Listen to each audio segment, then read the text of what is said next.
Hello everyone and welcome back to the channel. In today's video, I will be reviewing UFC 298 and everything that happened on the card.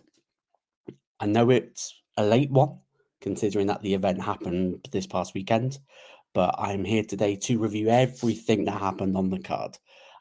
And let's start no further than the top of the card, the main event. Alexander Volkanovski versus Ilia Topuria for the UFC Featherweight Title. It was built up, Volk's coming off the knockout loss to Islam. Is he gonna regret taking this fight so shortly after he's been knocked out compared to Ilia? Ilia's, riding sky high. The confidence is through the roof. He's posting on Twitter, he's posting on his Insta, that he's already won the belt 15-0.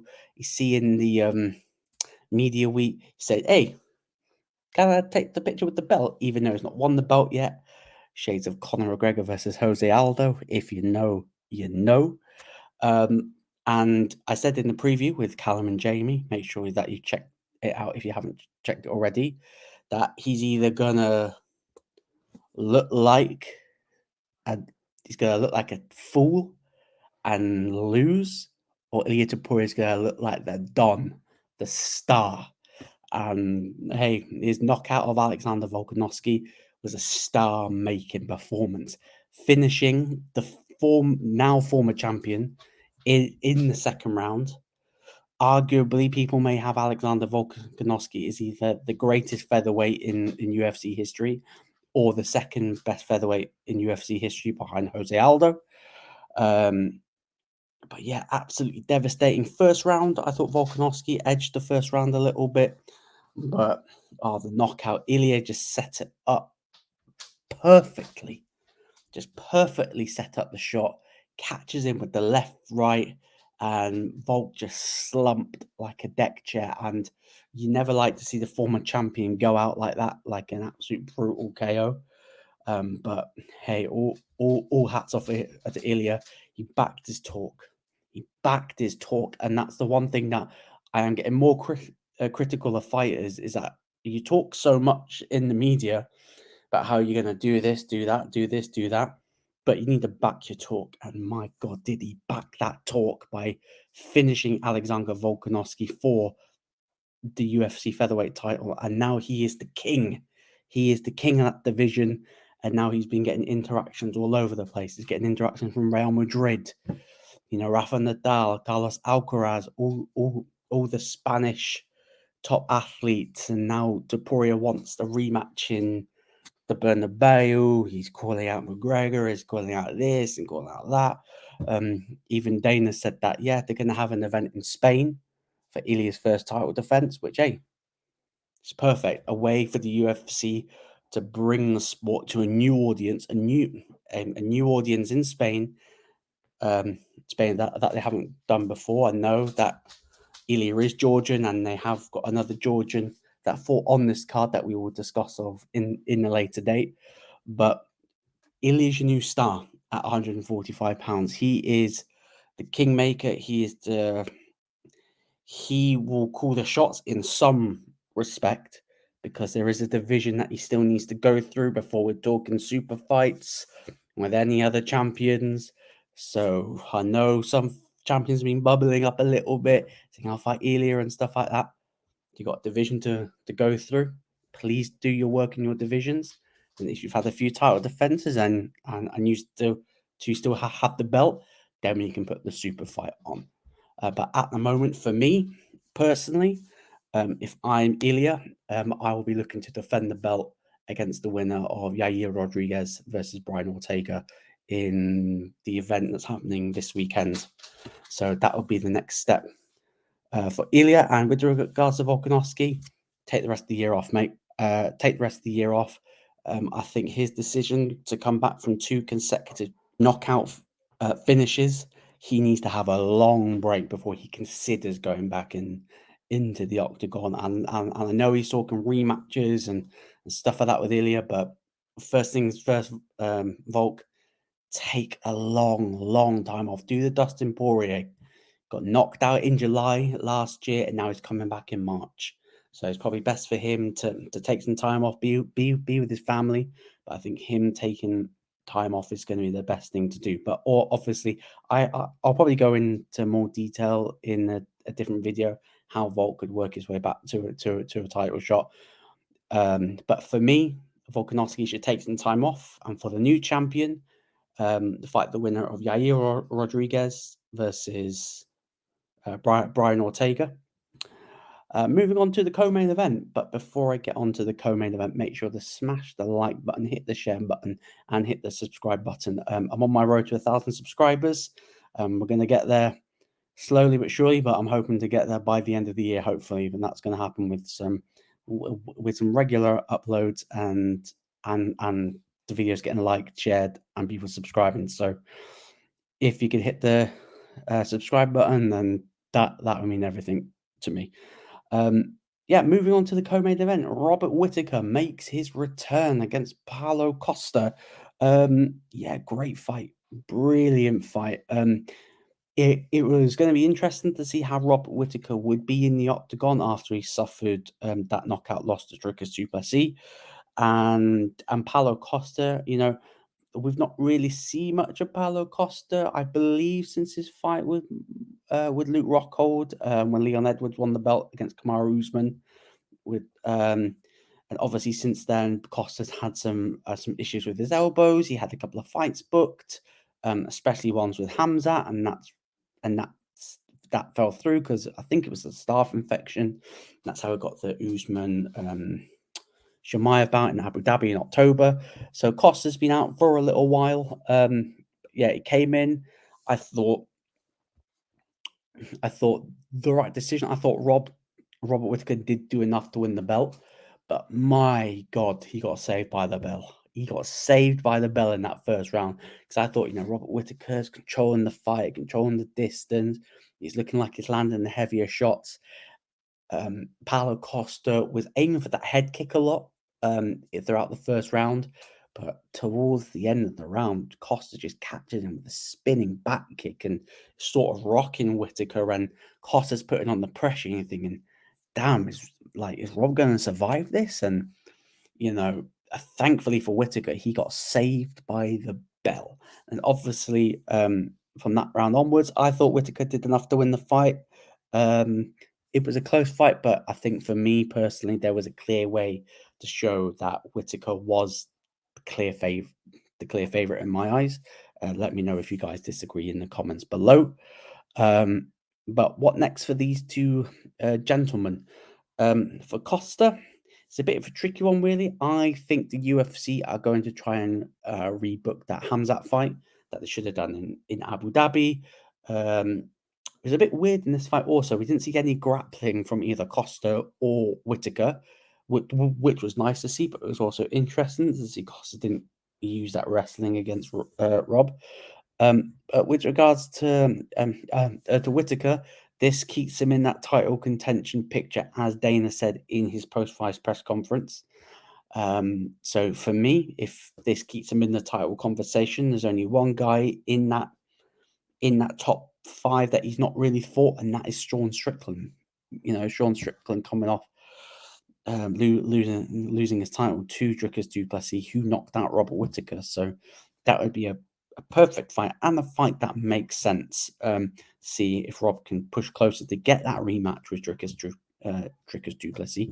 But you guys let me know in the comments below. So next fight on the card, Geoff Neal versus Ian Garry. Ian Garry remaining undefeated in probably the most boring fight on the card for me personally. And this goes back to what I was talking about earlier, talking the talk and walking the walk. But Ian Garry talked the talk. He said he's going to put on a masterclass, going to put on a great show, but he stunk. He stunk it out. Apparently, the crowd were really heavily booing him, and TNT Sport did mute the commentary because the crowd was just shouting "cuck, cuck, cuck," which is mental. But for me, it's really weird with Ian Garry because when he came into the UFC, like really, really exciting fighter. He's coming from Ireland. Is he the next McGregor? Which obviously no one's going to be the next McGregor because McGregor's McGregor. So obviously no one's going to be the next Conor McGregor. But if you come in, you show your humility, then fans would get behind you. So like when he first came into the UFC, I thought, yeah, this is a top talent. You're going to keep him undefeated. There's a couple of undefeated fighters in this division where you could really build them up, make big super fights, big undefeated versus undefeated fights against your Hamzat, who's now moved up, and Shavkat Rakhmonov. But yeah, the thing that's really, really frustrating me at the moment is like his persona. I know he's trying to, I know what people are saying about his family is bang out of order. I get it. Like, I 100% get it.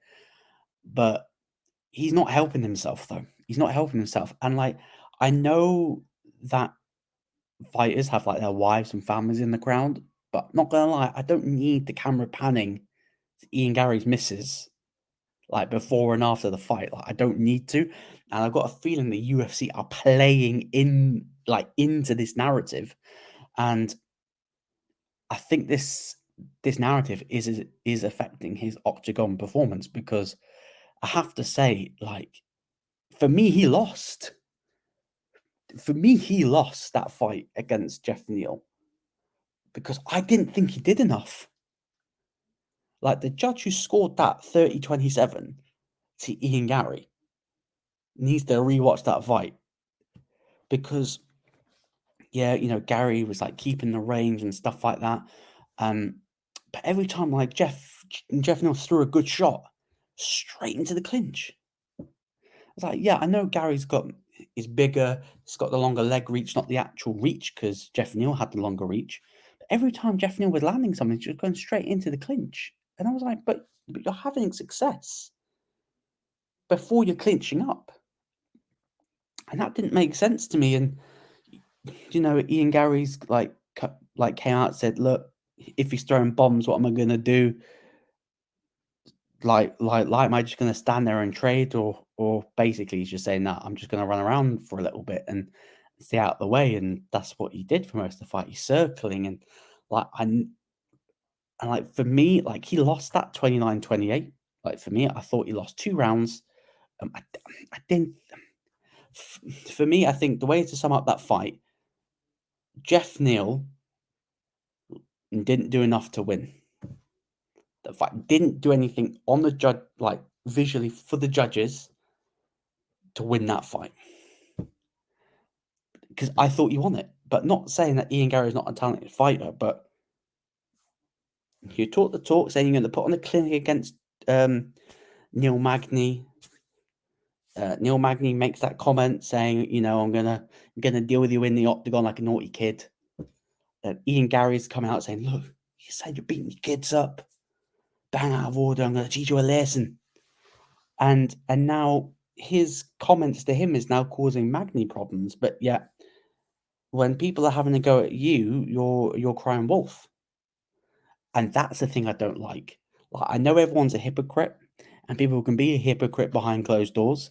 When you're in the fight game, when the cameras are in front and you're deliberately acting like a hypocrite, that's why people are that's why you're finding that fans are turning off, because you are a little bit of a hypocrite. And that's what's annoyed me most about you, that you're turning into a hypocrite and you're talking the talk, but you're not walking the walk. And I know that as bad as your performance was, you walked away with a W. That's great. That's great. You're still undefeated. Where he goes next, he's now ranked number 6 at welterweight, I believe. And I know he's called out Colby Covington, and they are probably going to make that fight. To be honest, I think Ian Garry got asked about Sean Brady, and they said that they're part of the same management company, and Brady's gonna do nothing to him. It's like it's beneath him, and so I don't know where they go. Hey, if Colby wants that fight with Ian Garry, then I can see it would be made, because I think it'd be more Colby that would hold it up rather than Ian Garry. Will it be a good fight? Be an interesting one. I don't think it's going to be a barn burner. I think it's going to be a bit of a. I don't know. It's not a fight that I'm desperately wanting to see. Like, I don't like. Not gonna lie. Like, I'm not really a fan of Colby Covington. Like, I'm not a fan of his fight style, and like, not gonna lie. Like, I'm not interested in that fight. Like, I know Ian Garry wants to fight, but I'm not interested in it personally. But that may look like the direction they're going in.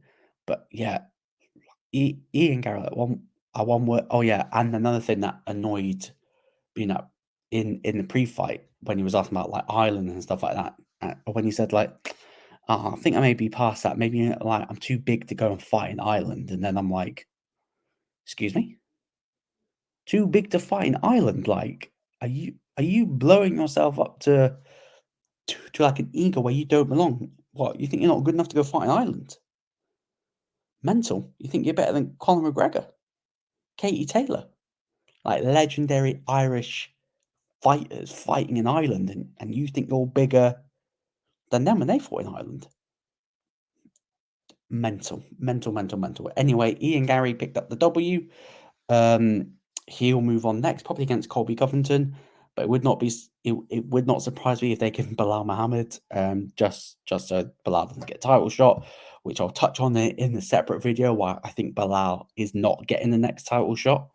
Yeah, so make sure you tune into that video as well. But next up on the card, it was Merab Dovashvili versus Henry Cejudo. Yes, in the build up to this fight, it was confirmed by Henry Cejudo if he lost this fight, he would retire, and lost the fight he did. I thought he did well in the first round, Cejudo. I thought he just nicked it, to be honest, in the first round. I thought the cardio looked good. I thought he landed a couple of the bigger shots, but the second round, for me, Merab really, really took over, showed that cardio, ragdolled Cejudo round that octagon, which was, in my prediction, I thought that was going to happen. He was going to ragdoll, Merab was going to ragdoll Cejudo around that octagon. And we saw him chatting to Mark Zuckerberg whilst trying to choke Cejudo out in the second round. And I think the biggest moment for me where I'm like, yeah, Henry needs to retire, is where Merab picked him up, shoulder carried him, walked him all the way over to Zuckerberg, and slammed him and went to work. That's when you're like, damn, maybe you do need to retire. And I know that we didn't get the gloves off like usual, but Dana confirmed it. Like, well, it's Merab's night, and he had his opportunity when he retired against Cruz, and I was like, come on, Dana. Like, I know, like, he did it when he fought Cruz, but there was no fans there. Like, come on, man. Like, you could have let him have a little retirement speech, but hey, Dana doing Dana things, I guess. So that's probably why he didn't get the octagon send off. But yeah, for me, I think Cejudo confirmed his retirement as well, I believe. So, happy retirement to Henry Cejudo. I hope that you have, be interested to see what you do next. I think you'll end up definitely coaching more fighters, and we'll probably see him ringside coaching very, very soon. But with regards to Merab, he is now officially the number one contender for the UFC bantamweight title, and he should be ringside against Sean O'Malley versus Chito Vera to fight the winner of that at a later date. Yeah. So, lastly, and not least, Anthony Hernandez beating Roman Kopylov by second round submission. Great fight. Great fight for Anthony Hernandez, who's really turned his UFC career around, really, because, yeah, I believe in his first three, he was 1-2. And then he's just gone on an absolute spree of 5-0 finishes galore. And the finish against Roman Kopylov was really, really good. And I think Kopylov was a late replacement. I believe that it was Askarov. Was it Askarov that was supposed to be the original opponent? But yeah, great win from Anthony Hernandez. Where he goes from there, he's ranked. So it'll be very interesting to see where he sort of fits in, because I believe most of that division is pretty much booked up, really, at least for the foreseeable. So be very interesting to see what happens there. But anyway, guys, thank you for tuning in today. If you like this video, make sure to hit the like button, share button, and subscribe button. I know I'm probably going to get some comments saying, are you going to discuss about Dana White's announcement for UFC 300? And that will be a separate video coming out tomorrow. So this is getting uploaded tonight, and then I'm going to record it shortly afterwards. And I'm going to upload it tomorrow because I won't be around tomorrow to record and upload. So I will do a separate video on why I think the UFC 300 main event is underwhelming. But anyway, guys, make sure to hit the like button, share button, and subscribe button, and I'll see you all very soon. Peace.